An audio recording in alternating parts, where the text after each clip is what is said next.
सुधा अपने बेटे के साथ बहुत ही खुशी से रह रही थी। सुधा को पिज्जा बहुत पसंद था। गौरव बेटा, आज मेरा पिज्जा खाने का बहुत मन कर रहा है, बाजार से जाकर मेरे लिए एक पिज्जा ले आ। ये सुनकर गौरव बोलता है, अरे माँ, बुढ़ापे में पिज्जा भी कोई खाने की चीज है? ये सब बच्चों की खाने वाली चीजें होती हैं। तुम तो बस दाल रोटी खाओ और प्रभु के गुण गाओ। अरे मन तो मन होता है, बुढ़िया हो गई तो क्या हुआ, बूढ़े लोगों का मन नहीं होता क्या?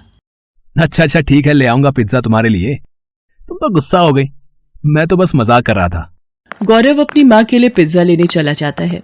कुछ देर बाद गौरव पिज्जा लेकर आता है और दोनों मिलकर मजे से पिज्जा खाते हैं।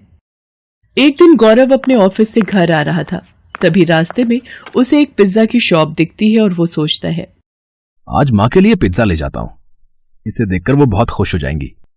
इतना सोचने के बाद गौरव पिज्जा लेने चला जाता है और पिज्जा लेकर घर की तरफ निकल पड़ता है। तभी रास्ते में एक कार से उसका एक्सीडेंट हो जाता है। बहुत देर हो जाने पर जब गौरव घर नहीं पहुंचता तो उसकी माँ चिंता में उसे फोन लगाती है, पर गौरव का फोन नहीं लगता। कुछ समय बाद सुधा को एक अनजान नंबर से फोन आता है और गौरव के मरने की खबर मिलती है। ये खबर सुनते ही सुधा के पैरों तले जमीन खिसक जाती है और वो फूट फूट कर रोने लगी और कहती है, हे भगवान, ये अचानक क्या हो गया? मेरे बुढ़ापे का इकलौता सहारा मेरा बेटा ही था, वो भी तूने छीन लिया। अब मैं किसके सहारे जिंदा रहूंगी? उसकी यह हालत देख पड़ोसियों से सांत्वना देकर चले जाते हैं। सुधा अपने बेटे की चिता को जला देती है। अब वो बिल्कुल अकेली हो जाती है। वो गौरव की बातों को याद करके रोती रहती थी। बेटे के मर जाने के बाद सुधा के घर की हालत बिगड़ने लगी थी। उसके पास खाने के लिए कुछ नहीं बचा था। वो खाने के लिए पड़ोसियों के घर मांगने जाती है और बोलती है, बेटा मुझे कुछ खाने को दे दो, बहुत भूख लग रही है। अरे अम्मा, मैं तुम्हें खाना खाने को जरूर दे देती, पर अभी तो मेरे घर में खाना खत्म हो गया है, सबने खाना खा लिया। इतना कहकर वो औरत अपने घर का दरवाजा बंद कर देती है। कोई उसे खाने को नहीं देता। सभी बहाना बनाकर उसे वापस भेज देते। अपनी ऐसी हालत देख वो सोचती है, अगर मेरा बेटा आज जिंदा होता तो मेरी ये हालत कभी नहीं होती।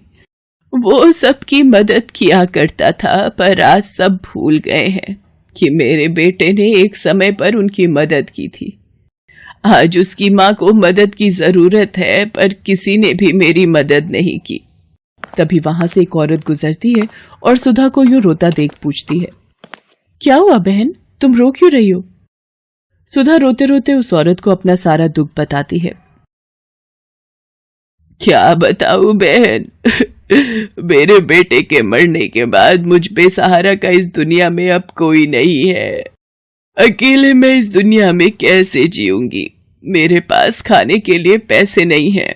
सुधा की कहानी सुनने के बाद वो औरत सुधा से कहती है, ऐसे हिम्मत हारने से कुछ नहीं होगा। खाने के लिए कमाई का कोई जरिया ढूंढना ही पड़ेगा। आजकल तो खाने पीने की इतनी सारी चीजें आ गई हैं और उन्हें बनाना भी आसान हो गया है। जो भी तुम्हें पसंद हो, जो भी तुम्हें आता हो, उसे बनाकर बेचने लगो। इतना बोलकर वो औरत वहां से चली जाती है। सुधा अब सोचती है कि वो ऐसा क्या काम करे।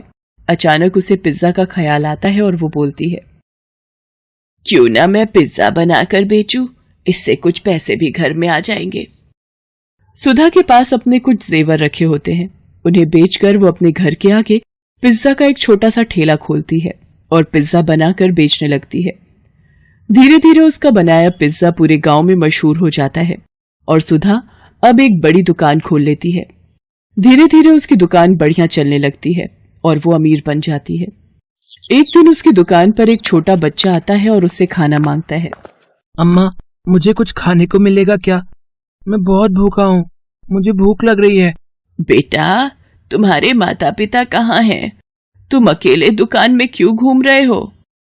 अम्मा, मेरा नाम मोहन है, मैं एक अनाथ बच्चा हूँ। मेरे माता पिता अब इस दुनिया में नहीं है। हाँ, जरूर खाने को मिलेगा। तुम जो खाना चाहो वो खा सकते हो।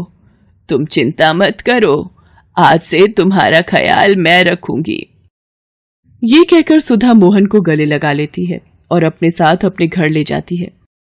उसे उस बच्चे में अपना बेटा मोहन दिखता है। वो उसका ख्याल अच्छी तरह रखती है, उसे स्कूल भेजती है और उसे पाल पोस कर बड़ा करती है।